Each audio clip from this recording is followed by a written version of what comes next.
Hi there, I'm Dr. Victoria Mattingly, and this is Better Humans at Work.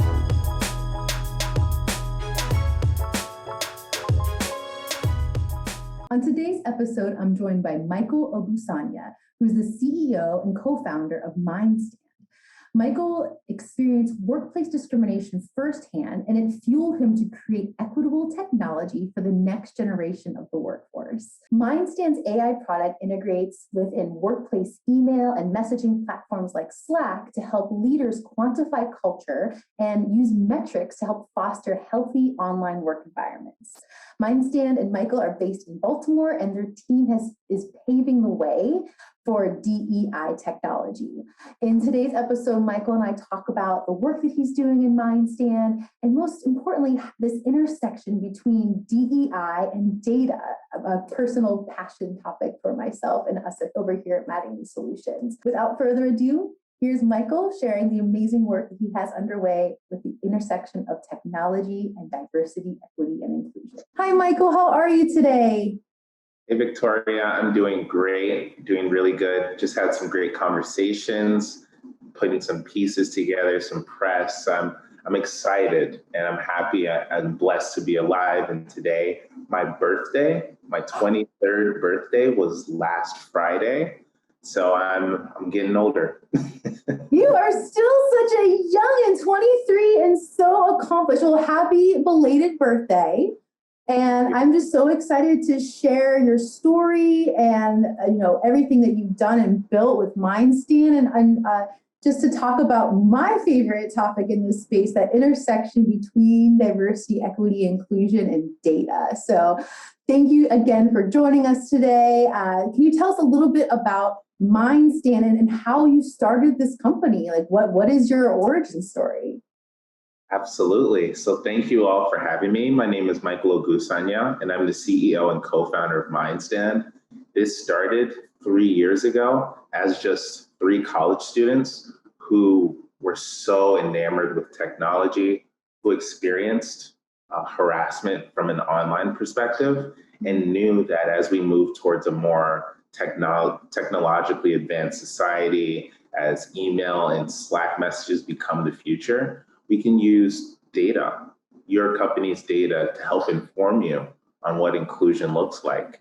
And for me, that mission started before MindStand was created, where I, as an intern at a Fortune 10 company, unfortunately experienced workplace discrimination firsthand.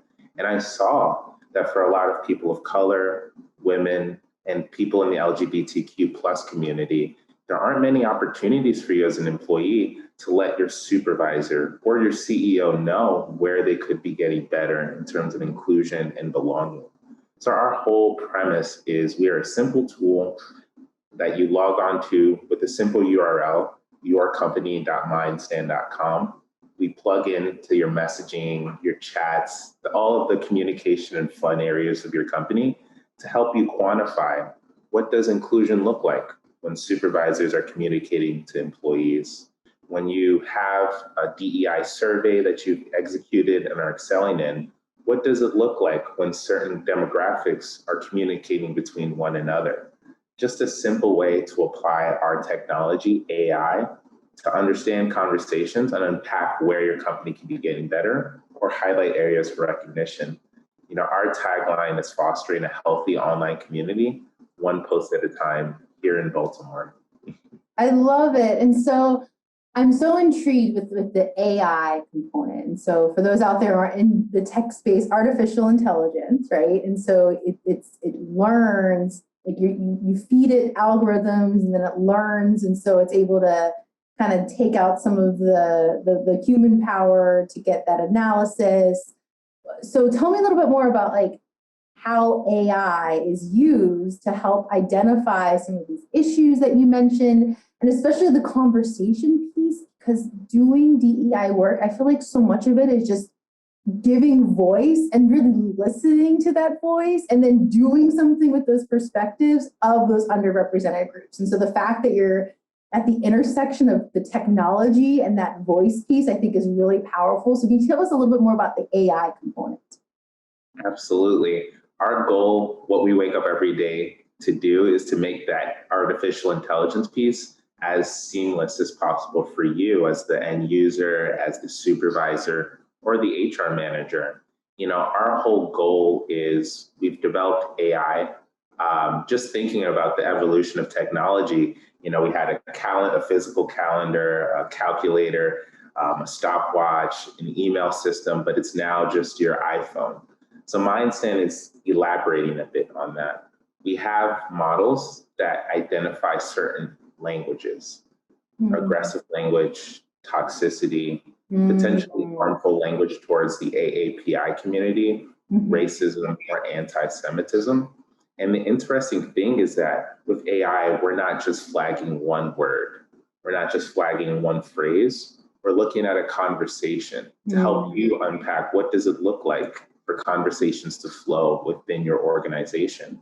So we're able to, within just a simple Slack group or an email chain, understand who is starting conversations in a positive tone based on the language. And our ability to track sentiment throughout the conversation gives us a really great understanding of your community. And as you mentioned, with AI, the more data we gather, the more data we work with you, and the better the relationship becomes, the more MindStand can help understand what is the community and culture that you want to provide. So things as simple as how often do supervisors congratulate their employees when they complete things on time?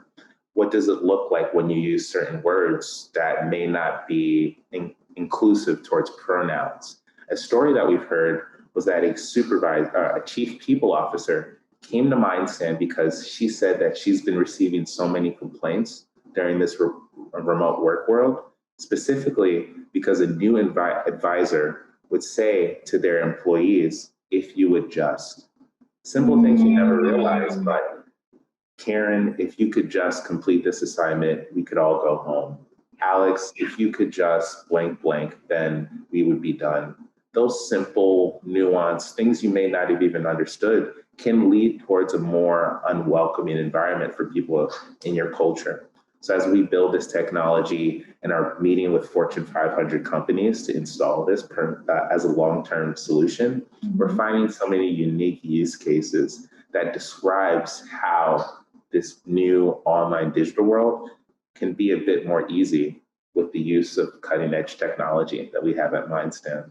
Oh, I love that. And I know a really big topic in the DEI space is microaggressions.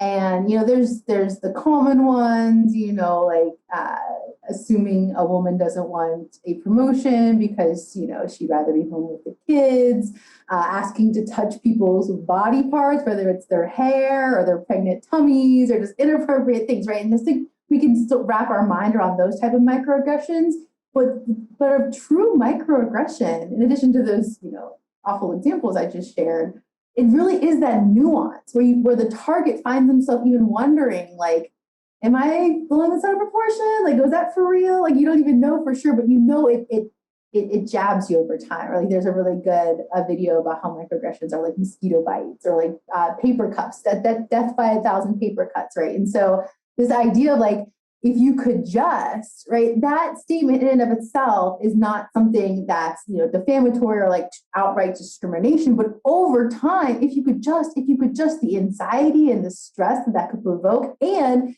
if you can just is being used more often with some groups over another, like cumulatively, that does have a big effect.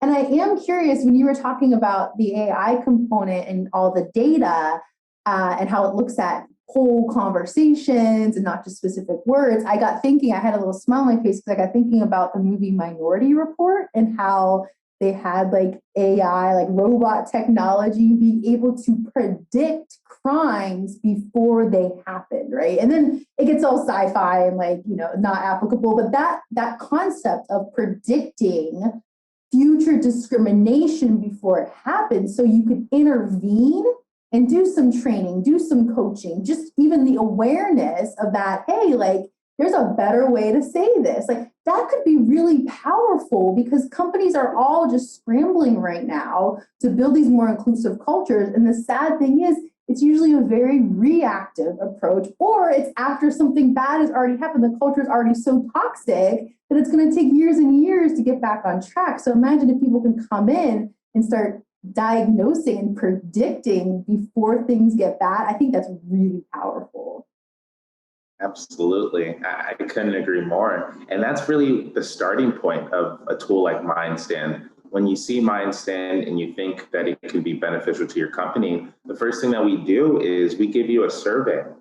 This isn't, like you said, sci-fi spy tech. This is a way for you to better lead your company. So us just giving you examples, almost a training seminar for you to see, oh, is a conversation like this just a joke? Should I be worried about this? Or on the other side of the spectrum, are there certain words or phrases that I know as a people leader, this cannot happen within our company? Based on your inputs, we're able to adjust the system. And then again, speaking towards that point of proactiveness, we're able to do a historical data analysis. So maybe you had the past year of remote work. MindStand can come in, give you this clear report on what your organization looks like today and how it can get better. And just a food for thought, as people are thinking about DEI and scrambling for metrics, imagine if you could have a metric for every time someone in your company was able to change their message when they got a note that this may be not inclusive. Imagine if you had a metric for the amount of inclusive statements that are sent every week in your company, and seeing that number grow every week, every month, and creating the right trainings to increase it. You're really creating an environment that everyone, from the highest member of the company to the first year software engineer, feels bought into the culture. And that's exactly what we're doing here at MindStand. I love that. And I was going to ask a little bit more about, if all the metrics are around more of like the negative side, right? So the microaggressions, the discrimination, the exclusion, or if you also have metrics on microaffirmations, right? The otherwise, nuanced or innocuous behaviors that result in positive outcomes, right? Like getting someone's name right and making eye contact and the recognition and the reward. If you had stuff that talked about, allyship and necessity, like when someone's going out of their way to reach out to someone who's different than them and wanting to be their advocate, be their support, inclusive leadership behaviors, inclusive peer behaviors. And so I know over here at Mattingly Solutions, we really do try to focus on that positive side, and not to say that the negative isn't important. We need to know about our biases. We need to know about how our behaviors and systemic inequities, negatively impact others. But once we learn that, now how can we start doing the right thing, right? And I feel like a lot of DEI companies or perspectives really just focus on the negative and they leave people hanging on the what's next and the action steps. And so how do you equip your clients with that next step, with those action steps to then actually, change their behavior and build that culture that, really results in everyone feeling valued, respected, seen, and heard? Absolutely. The thing that we do is when we work with an organization, one of the goals is how do we minimize the amount of times that there are potentially harmful language, but how do we track positive sentiment? What does it look like for positivity to live in your organization? Like you said, from pronouncing someone's name correctly down to providing the right level of affirmations when someone's doing the right thing. Positive reinforcement is such a big factor in metric that we're looking to track in MindStand.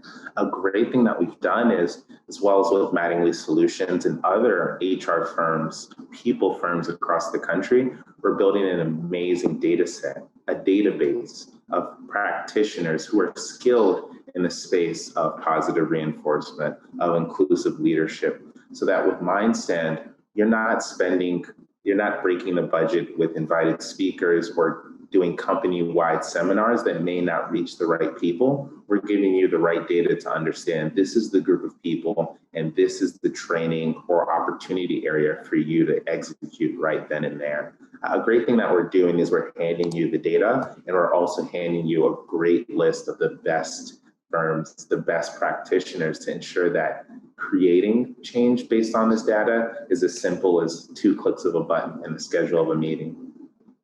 I love that. I love that.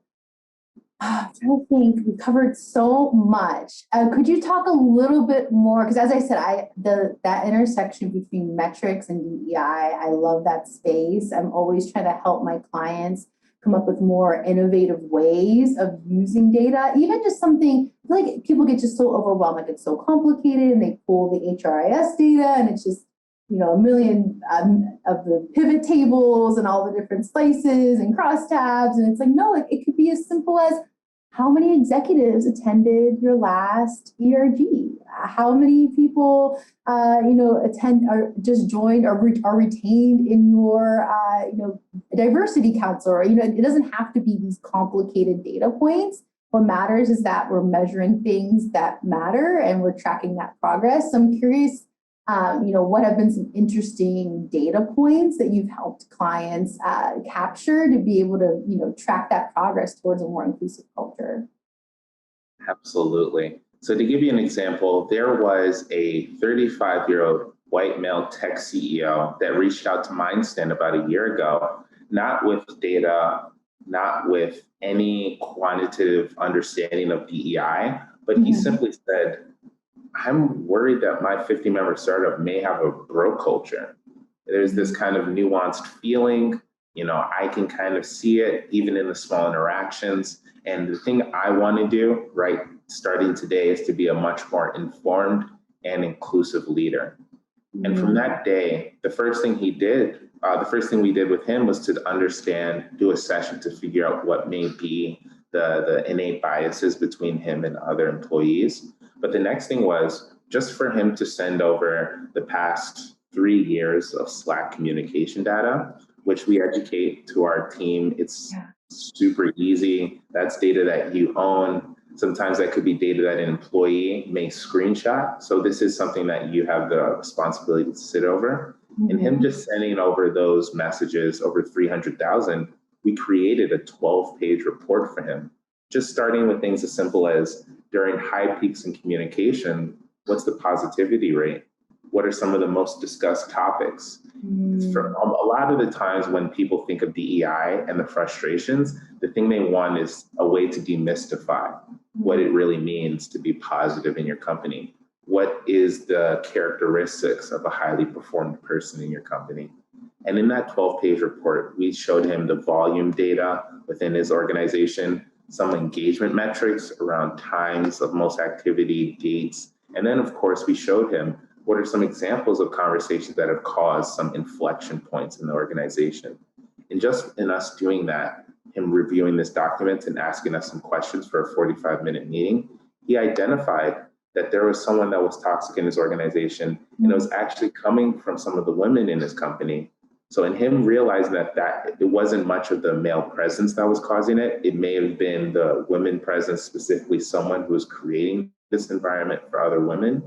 We were soon able to start providing him the resources so that it can be a much more actionable and trackable metric. And I can definitely tell you, he is so much more happy and confident in his role as a leader in this organization.